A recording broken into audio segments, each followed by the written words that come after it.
Assalamualaikum warahmatullahi taala wabarakatuh.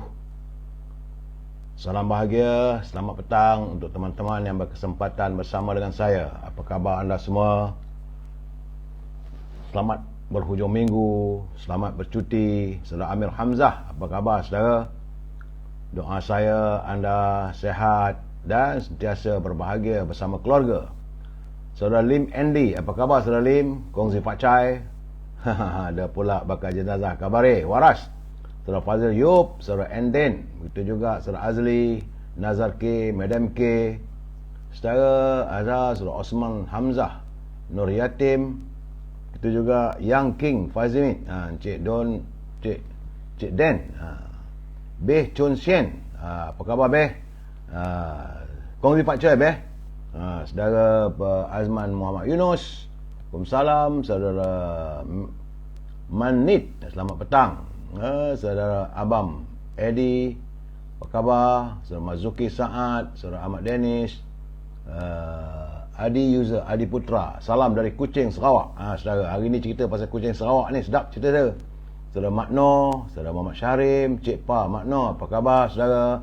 Air Mata MKT, saudara Muhammad Zabidi, Ahmad Yusof, Megat Zahrudin, King Ngayan, saudara Syarul 7, saudara Mus, Waalaikumsalam, Ipulo, Mukidin, saudara Ahmad Amin, saudara Abah Atuk, apa khabar saudara? Saudara Jonet Hamzah, saudara Ramli Karim, Suwana, apa khabar?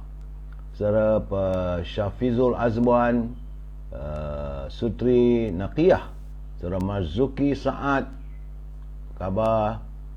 Ni kak saya ni rasanya, Cik Mi ni, kekanda saya ni, apa khabar kak? Semoga sihat. Saudara Man Syarim, apa khabar orang Manjung? Supaya orang Manjung ni hujan ke atau sejuk? Sekarang ni musim-musim hujan, sejuk juga. Saudara Ahmad Ismail, saudara Samsul Anwar, begitu juga saudara Mus, Ipul, saudara Matno, saudara Sejati, Ki Royan, Afiq Tam, AFX Tam tu saudara, Taruna. Hujan terus ni, macam mana? Di mana tu saudara? Yang hujan terus. Kecil sangat. Saudara Zaruni, saudara Umi Hayati Aqil, salam damai perpaduan. Saudara Nurdin Abdul Hamid, Nuraisyah daripada Kota Baru, Kelantan, apa khabar Mek? Saudara Fazil Bahakri, saudara apa benda lah saudara ni. Sungai Petani hujan lebat. Saudara Samad Rahmat, saudara Samsul Anwar, saudara Kamal Arifin, Raja Kamal, Raja Bazian dari Sungai Petani, apa khabar aku?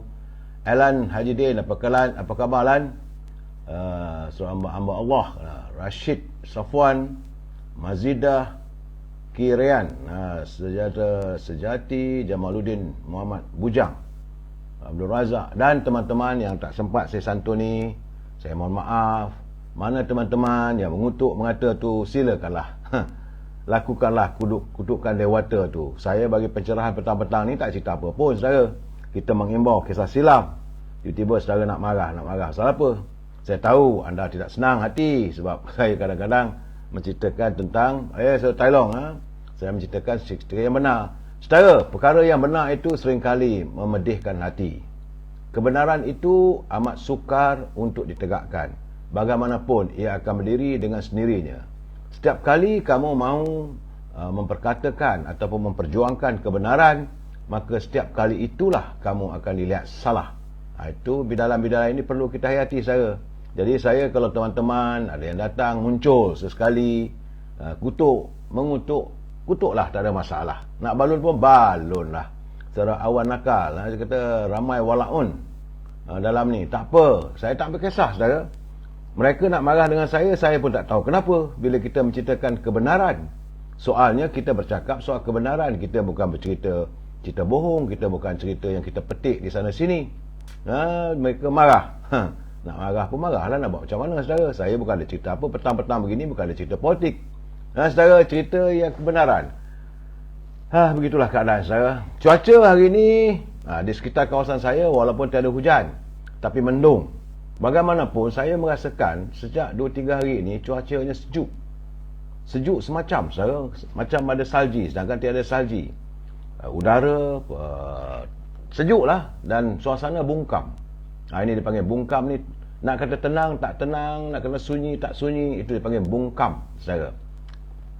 Selalunya, saudara, kalau saya di kampung, waktu-waktu beginilah yang paling seronok. Kalau hujan, selalunya hari hujan, bukan hujan lebat, saudara. Hujan renyai-renyai, berterusan, antara panas dengan hujan. Selalunya, ini masanya untuk saya turun ke laut. Saya di kampung saya tu sungai dinding. Airnya masin, tetapi ia sungai besar. Tapi kami panggil laut. Turun ke laut, kami merawai ikan semilang. Rawai ni, saudara, dia macam pancing. Tetapi dia panjang tali tu. Saya ingat ada lebih kurang 100 mata pancing yang diikat pada tali tersebut. Digantungkan, lepas tu diikat dengan, lepas tu diberi umpan. Jauh, saudara, saya ingat dalam hampir dekat 1 kilometer, dalam setengah kilometer. Panjang, kita berkayu sampan. Itu panggil merawai. Saya tak tahu, setengah orang panggil taut. Ini bukan taut. Taut tu 1 atau 2 saja. Rawai ni panjang. Dan ada mata pancing. Ada jenis mata pancing kecil, ada mata pancing besar. Dan selalunya saya menggunakan mata pancing saiz 12. Umpannya yang terbaik kalau nak memancing ikan semilang adalah umpun-umpun. Memang, saudara. Dan di situlah, di sungai itulah, sungai dinding, selalunya dekat tepi-tepi bakau tu. Banyak ikan. Musim-musim kalau hujan, dia bukan hujan lebat, hujan, suasana mendung, banyak dapat ikan semilang. Banyak orang tak tahu, saya nak laut, ya. Semilang ni ada 3 jenis ikan semilang. Yang besar kami panggil gemang. Ikan semilang masak asam pedas, memang sedap. Sudah makna. Eli, kebenaran itu pahit, kemarahan meredakan kewalawanan. Saya Cik Azlan. Jadi ikan semilang yang jenis besar, kerana dalam tu ada telur dia, kita panggil gemang. Semilang tetapi gemang. Jenis besar, selalunya seekor sampai 600-700 gram, saudara. Itu dipanggil gemang. Kemudian semilang. Dan satu lagi semilang yang memang ini kegemaran saya, dia tidak ada di tepi sungai, dia ada di laut luas.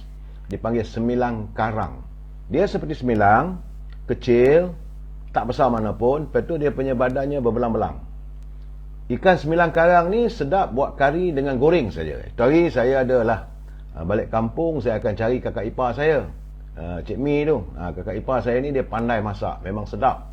Bila dia masak kari ikan semilang karang bersama dengan ikan digoreng, itu orang kata mak mentua lalu pun tak nampak.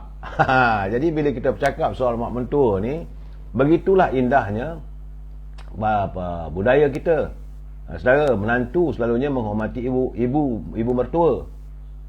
Sebab itu P.Ramlee mengujuk P.Ramlee dia buat filem Ibu Mertuaku. Sepatutnya ibu mertua ni kasih dan sayang pada anak menantu. Allahyarham bapa saya selalu berpesan, seandainya kamu mempunyai menantu, kamu kena letakkan kasih sayang kamu lebih kepada menantu kamu. Dan saya kata, macam mana pula? Anak sendiri, tak mengapa, dia kata, anak sendiri ni kalau kita gaduh macam mana pun, dia tetap balik ke rumah. Tapi kalau kita bermasam muka dengan menantu, akhirnya menantu akan memujuk anak kita ni tak balik ke rumah. Saudara, itu rahsia berumah tangga untuk kita dengan anak-anak menantu.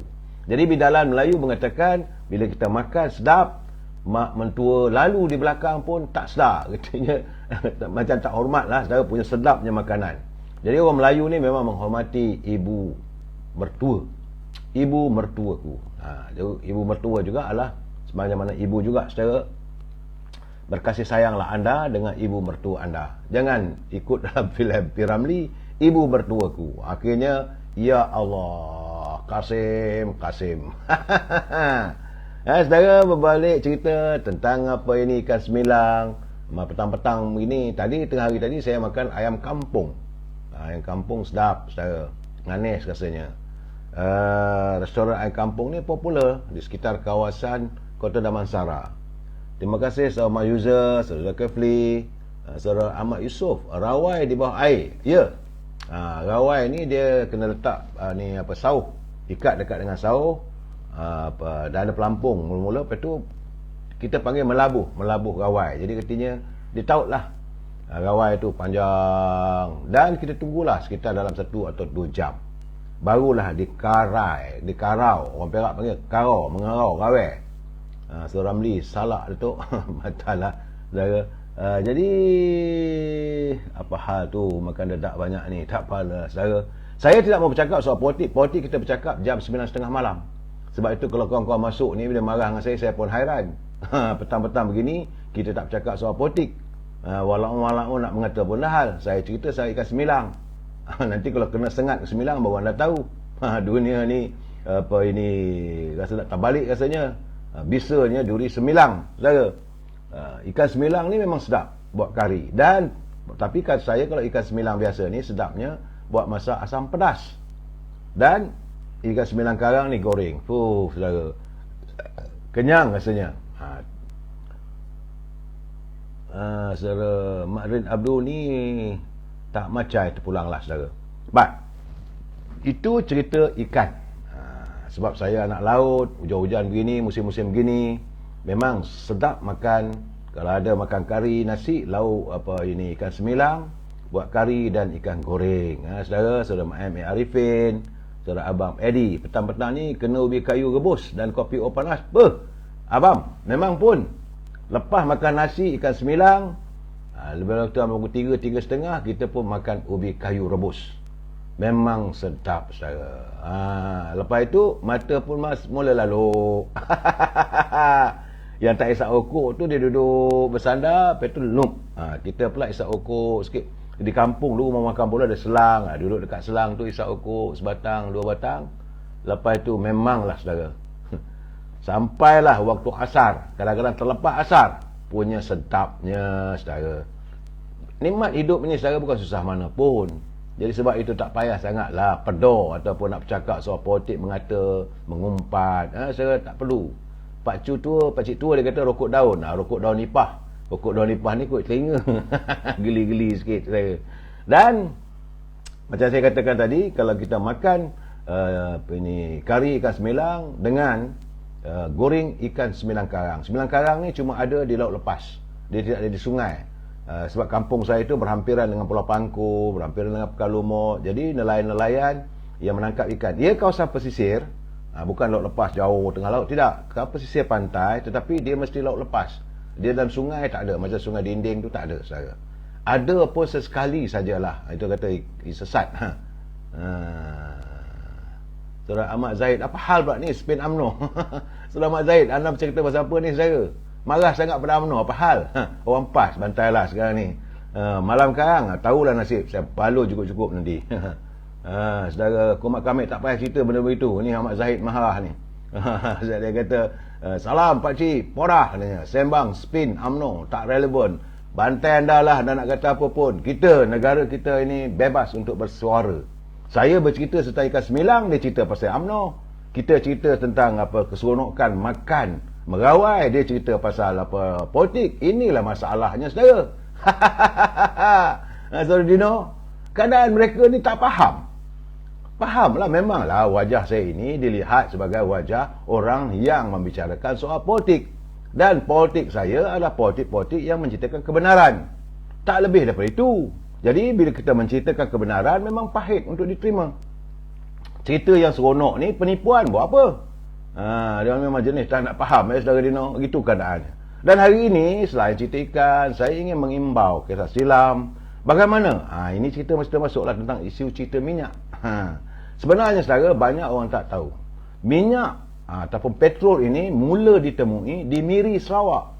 Dia tidak ada di Terengganu, dia tidak ada di Kelantan. Walaupun dalam pesisir pantai lebih kurang 3 batu nautika tu adalah minyak, tetapi minyak yang mula-mula ditemui di bumi negara kita ini adalah di Miri, Sarawak.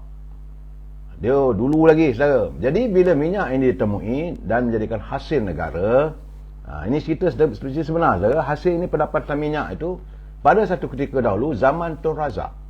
Waktu Tun Razak jadi Perdana Menteri, ada seorang pemimpin dari Sarawak yang ditugaskan untuk membawa cukai hasil daripada petroleum ini, minyak dari Miri itu dihantar ke Kuala Lumpur. Dalam perjalanan tiba-tiba wang itu tak sampai, hilang. Jadi waktu itulah almarhum Tun Razak berbual dengan Muhammad Tengku Razali. Dia kata kalau beginilah sikap pemimpin, susahlah negara kita. Amanah wang negara pun dia boleh ini sebatnya. Dalam keadaan begitu, apa caranya? Jadi maka Tengku Tun Razak kata buatlah syarikat atas nama syarikat Petronas. Itulah asalnya saudara Petronas ini, kerana Petronas diwujudkan kerana untuk menyelamatkan hasil cukai minyak daripada Miri. Waktu itu di Miri Sarawak saya ada minyak, tempat-tempat lain tak ada, belum ada lagi. Gerudi minyak di atas tanah besar, di tanah bukan dalam laut lagi. Tetapi ada perjanjian. Banyak orang tak tahu ini juga. Sewaktu negara kita ini dijajah oleh British dan juga Anglo-Dutch Company, wujud sebuah syarikat atas nama Anglo Shell. Syarikat ini memetai perjanjian dengan penjajah. Kandungan perjanjian itu adalah selagi ada bulan dan bintang. Artinya forever. Selagi ada bulan dan bintang, hasil minyak dan petrol di bumi ini adalah milik Shell. Itu ada perjanjiannya, saudara. Sebab itu bila kita mencapai kemerdekaan, perjanjian itu tidak dilupuskan. Artinya waktu kita mencapai perjanjian itu, soal minyak ini tidak dilupuskan. Betul Dino, forever. Selagi ada bulan dan bintang. Di sinilah letaknya kita harus melihat jasa orang. Jangan kita main tembak begitu saja. Jasanya bagaimana ya Muhammad Tengku Razali memutarkan suasana begitu, merubah akhirnya minyak ini jadi milik negara 100%. Banyak orang tak tahu bahawa ini apa ni Sahabat Zahid ni? Sahabat Zahid, anda bercakap soal politik, saya bercakap soal minyak. Anda ni orang minyak lah. Jadi hasil minyak itu cubalah dikumpulkan, tetapi kena ada perjanjian antara Anglo-Dutch Company dengan syarikat Shell ini, maka tak boleh nak buat banyak benda. Jadi menjedari keadaan begitu, Yang Muhammad Tengku Razali mewujudkan Petronas. Bila kita bercakap soal Petronas, ada dua isu, saudara. Satunya tentang perjanjian antara Petronas dengan beberapa buah negeri. Banyak orang menuduh bahawa kerajaan yang menetapkan jumlah royalties 5% itu ditetapkan oleh kerajaan. Tidak. Yang mencadangkan agar pemberian royalti minyak ini sebanyak 5% adalah Tun Rahmat Yaakob, iaitu Ketua Menteri Sarawak sendiri. Tapi Tun Rahmat ini tidak dipersetujui oleh Allahyarham Tun Datuk Mustapa. Tun Mustapa tak setuju, dia nak lebih lagi. Tapi bagaimanapun setelah dipujuk, selepas tak silap saya, selepas ni parti berjaya memerintah Sabah, maka mereka pun bersetuju untuk royalti minyak kepada Sabah, Sarawak adalah 5%, termasuk Kelantan dan Terengganu. Kerana dari segi eksplorasi, jadi banyak pengajian mengatakan juga terdapat hasil minyak di perairan Kelantan dan Terengganu, secara ini Laut Cina Selatan. Artinya minyak ini banyak terdapatnya, boleh diperoleh daripada kawasan Laut Cina Selatan, bukan di sebelah Selat Melaka. Sebab itu Johor tak ada royalties, Selangor tak ada royalties, Perak tak ada royalties, Pulau Pinang tak ada royalties minyak, Kedah pun tak ada royalties minyak. Begitu juga Perlis. Yang ada royalties minyak cuma Kelantan, Terengganu, Sabah dan Sarawak. Sebelah sini sebelah menghala ke Thailand itu tak ada. Itu di Negeri Pahang pun tiada ada. Jadi itu asalnya. Jangan banyak orang mengatakan ini daripada kerajaan persekutuan. Tidak. Persetujuan itu dicapai oleh cadangan Tun Rahmat Yaakob. Tapi 5% pun besar, saudara. Jadi saudara, Tun Razak minta diwujudkan Petronas ini kerana dia kecewa apabila wang cukai yang sepatutnya dibawa ke Kuala Lumpur hilang di tengah jalan. Jadi diwujudkanlah Petronas tu untuk kerajaan mengawal selia segala hasil-hasil bumi, khususnya minyak ataupun petrol. Jadi modal, banyak orang sekarang ni syarikat Petronas kalau nak ikutkan dia punya nilai syarikat Petronas itu tak kurang daripada 2 hingga 3 triliun. Setara bukan sikit, 2 ataupun 3 triliun nilai Petronas sekarang. Tetapi ia diasaskan modalnya cuma 5 juta. Tak banyak mana pun, 5 juta saja. Jadi permulaan syarikat Petronas ini kerana Yang Berhormat Menteri Tengku Razali dia baik dengan Ibu Sutomo. Ibu Sutomo adalah pimpinan yang mengawal selia syarikat minyak di Indonesia, iaitu Pertamina. Jadi Tengku Razali belajar daripada Ibu Sutomo bagaimana mau mentadbir syarikat minyak, dan Ibu Sutomo mengatakan jangan ikut cara-cara negara-negara lain. Malahan Pertamina pun sebenarnya saudara, walaupun ia syarikat milik Indonesia, tetapi saham terbesarnya adalah saham Shell.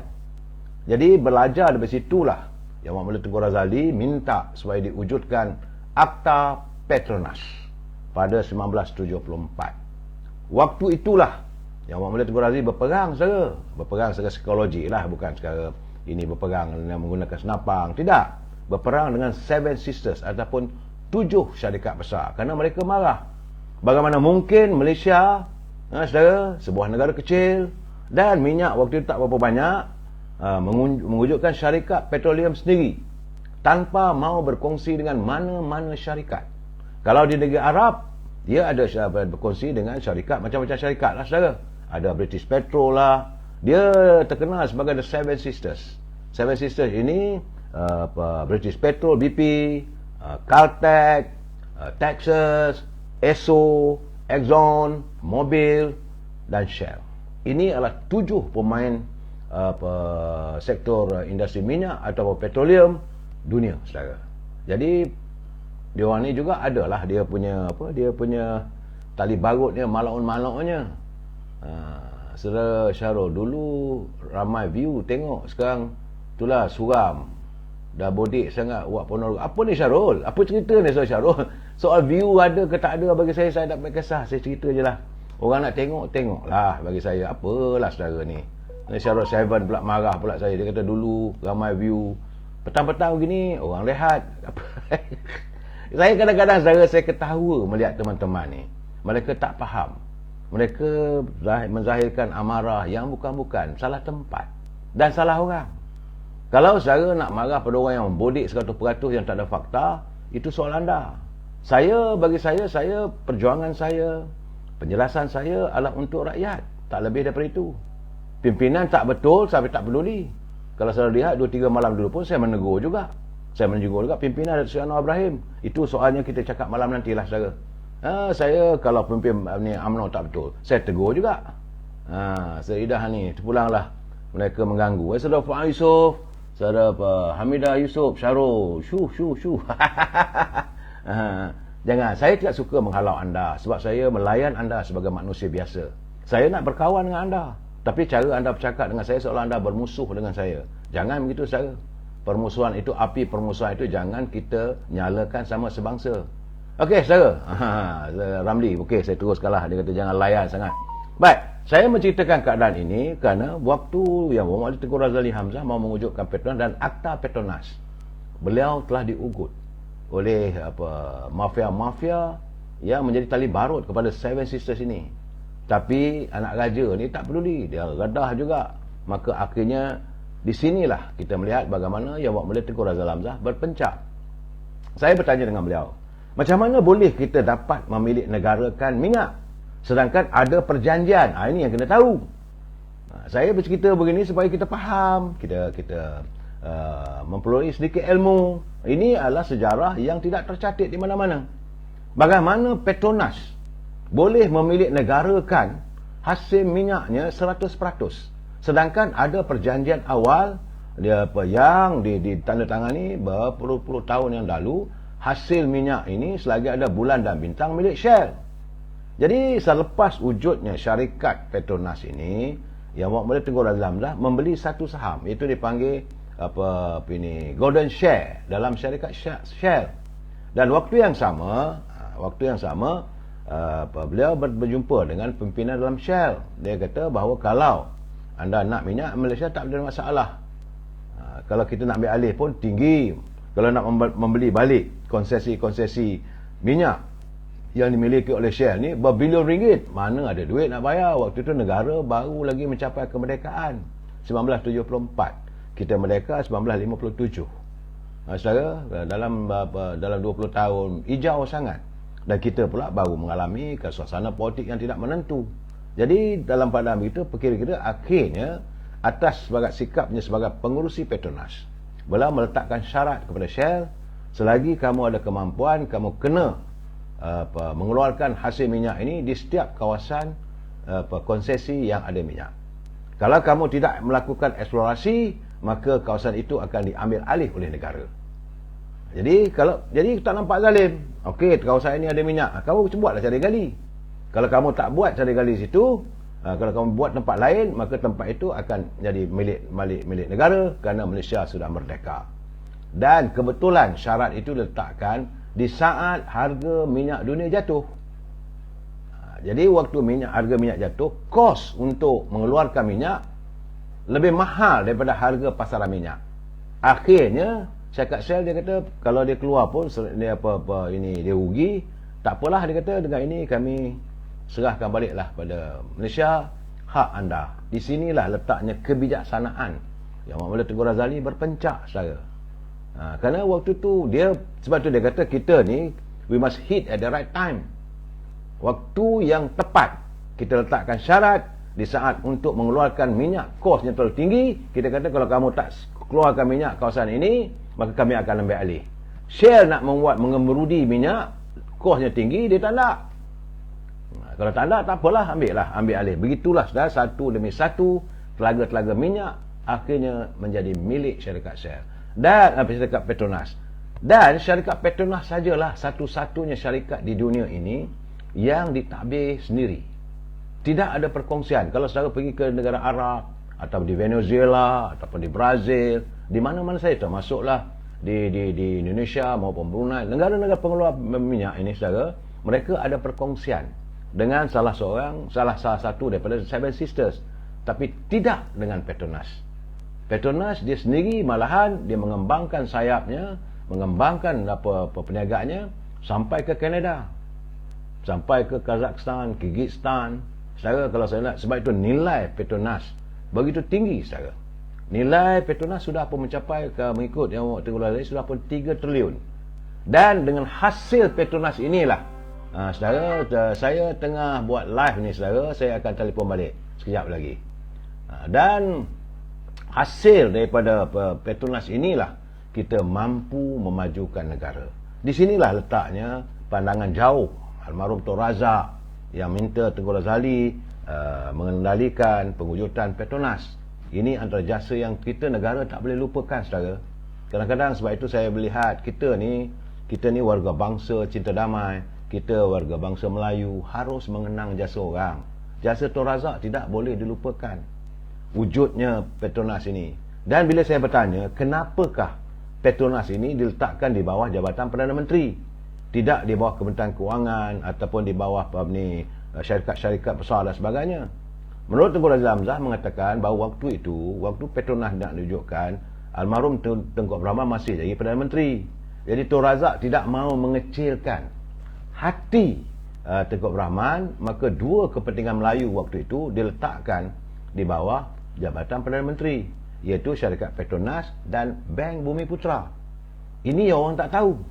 Sebab itu bila berlaku saga Bank Bumi Putra, kononnya BMF dan sebagainya, bagaimana berlaku penyelewengan dalam Bank Bumi Putra hingga lingkuplah bank itu, ia bukan berada di bawah Kementerian Kewangan.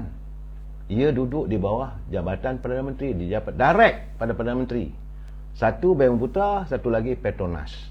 Dan keadaan ini itu yang huru-haranya, saudara, bila Tun Dr. Mahathir jadi Perdana Menteri, Petronas duduk bawah dia dan Bank Bumi Putra ni lingkuplah. Dan wang-wang hasil Petronas ini digunakan untuk pembangunan. Tak kisahlah, tak apalah, saudara. Tetapi begitulah kekayaan negara. Saudara, Idah ni Tun Razak PM terbaik kita ada walaupun sekejap saja. Benar, saudara. Ini keadaannya. Saya petang-petang ini kita bercerita, kita mengimbau kembali, kita mengenang jasa-jasa pemimpin dulu. Jangan kita ketepikan mereka, jangan kita buat tak tahu. Saya kalau orang bercakap, saya dulu tidak menyokong Tengku Razali waktu ada pertandingan. Saya mula-mula asalnya saya menyokong Datuk Musa Hitam. Tapi setelah saya mengkaji dan mengkaji, hidup ni perlu kajian, barulah saya tahu kesilapan saya. Akhirnya sekarang ni saya bukanlah menyokong 100%, tidak saya, tapi saya menghayati jasanya mewujudkan syarikat Petronas, dan hari ini Petronas dengan nilai 3 triliun ringgit itu mampu membangunkan negara. Hasil daripada wang Petronas ini juga mampu kita membangunkan Shah Alam apabila berlaku pemisahan antara Selangor dan wilayah Persekutuan. Mampu membangunkan sekitar kawasan-kawasan kos untuk menebang hutan, balak dan sebagainya, untuk pembinaan membesarkan kawasan-kawasan felda juga daripada Petronas. Begitu juga pembangunan negara. Itu keadaannya, saudara. Dan bagi saya melihat Petronas ini adalah nadi. Petronas ini adalah pusat untuk dalam badan kita. Itulah tempat pusat darah yang mengeluarkan, yang kita gunakan, yang kita jadikan dalam badan kita. Negara kita gemuk, banyak darahnya. Bila Petronas gemuk, kalau minyak jatuh, kalaulah Petronas tidak mampu menjana keuangan ataupun pendapatan hasilnya, maka negara juga akan terkesan. Dengan Petronas kita dapat mewujudkan banyak universiti. Wang hasil Petronas kita membangunkan banyak hospital. Wang daripada Petronas kita laburkan dalam sektor pertanian, dalam sektor perdagangan, dalam sektor perikanan. Dari hasil Petronas, saudara, terlalu tinggi. Setiap tahun sekurang-kurangnya 40 bilion hasil percukaian daripada Petronas dapat pada kerajaan. Di sini letaknya, saudara. Saya nak menjelaskan begini bukan pasal apa, saudara. Kadang-kadang orang bercakap soal Petronas, kenapakah Petronas ini jadi begitu? Kenapa orang lain tak boleh? Cuma yang berlaku, Petronas akhirnya dalam sekitar tahun 95 Petronas mewujudkan sebuah syarikat dan nama syarikat Petronas Dagang. Maka mulalah diagih-agihkan dia punya sahamnya untuk warga bangsa kita. Itu gambaran yang perlu saya jelaskan pada anda, bagaimana pemimpin terdahulu memimpin dengan penuh keikhlasan. Isu 5% gratuiti bukan ditetapkan oleh kerajaan, tetapi cadangan daripada Tun Rahman Yaakob. Minyak pertama ditemui adalah di Miri, saudara. Bukan dalam laut, tetapi di atas bandar Miri itu, di situlah asalnya minyak ditemui. Dan jangan lupa, minyak pada asalnya milik syarikat Shell selagi ada bulan dan bintang. Tapi apabila yang bawa oleh Tengku Razali Hamzah bersama dengan Tun Razak mampu berpencak, ini helah berniaga, beli saham sikit, kemudian akhirnya take over. Dan bila kita berkuasa, negara kita pimpin sendiri, kita boleh meletakkan syarat. Ini bumi merdeka, kemerdekaan inilah kita letakkan syarat pada orang. Betul, perjanjian kamu dulu dengan Anglo Dutch Company, sekarang sudah tak ada dah. Penjajah dah tak ada, sekarang ni Malaysia diperintah oleh kami. Kalau kamu masih lagi tidak hak kamu, kami tidak mau melakukan kezaliman. Tetapi kawasan mana yang kamu tidak lakukan cari gali minyak, maka kawasan itu kami akan milik negarakan. Dan syarat itu letakkan di saat harga petrol dunia merudum. Jadi bila Shell merasakan macam mana nak keluar minyak macam ni, kalau buat keluar pun rugi, jadi dia kata dia pun surrender. Itulah asalnya Petronas ini, saudara. Saya nak bagi tahu saudara, banyak juga cerita lain. Dan saudara, selepas Tun Razak meninggal, maka ia dipangku ataupun diteruskan perjuangan ini oleh Tun Hussein On. Ini seronok juga, saudara. Tun Hussein On memang dia tidak berhasrat pada mulanya. Banyak orang tanya, bagaimana Tun Hussein On boleh melantik Dr. Mahathir sebagai timbalan pada menteri? Sedangkan waktu itu banyak orang bercakap bahawa yang sepatutnya menjadi timbalan pada menteri adalah Allahyarham Tan Sri Ghazali Shafi'i. Itu anak mas, anak kesayangan kepada Hussein On. Dan banyak cerita waktu itu almarhum Tun Ghaffar Baber, beliau sepatut sebagai menteri pembangunan luar bandar waktu itu. Dia merupakan antara naib presiden yang tertinggi. Tun Ghaffar Baber, Tengku Razali, Dr. Mahathir. Kenapa tiba-tiba Dr. Mahathir yang dipilih sebagai timbalan pada menteri? Ini lagi seronok ceritanya, saya. Itu baru nak cerita pasal politik sikit. Kalau saudara nak marah-marah dengan saya, tapi imbauan masa silam. Jadi nak tahu, tunggu besok kita tengok apa ceritanya sebenarnya, bagaimana Dr. Mahathir boleh dilantik sebagai Timbalan Perdana Menteri seterusnya mendaki hierarki berada di anjung kuasa di Seri Perdana. Saudara Syahrul Nizam, tak apalah nak cakap apa pun, tak apalah. Bagaimanapun, saya mengharapkan anda malam ni 9.30 malam banyak benda yang saya akan ulas berhubung dengan politik semasa. Dan untuk mengetahui kisah yang lebih menarik lagi, ini bagaimana Dr. Mahathir dilantik sebagai Timbalan Perdana Menteri. Kita jumpa lagi besok. Jumpa lagi. Selamat beristirahat. Wabillahi taufiq wal hidayah. Assalamualaikum warahmatullahi wabarakatuh. Selamat petang.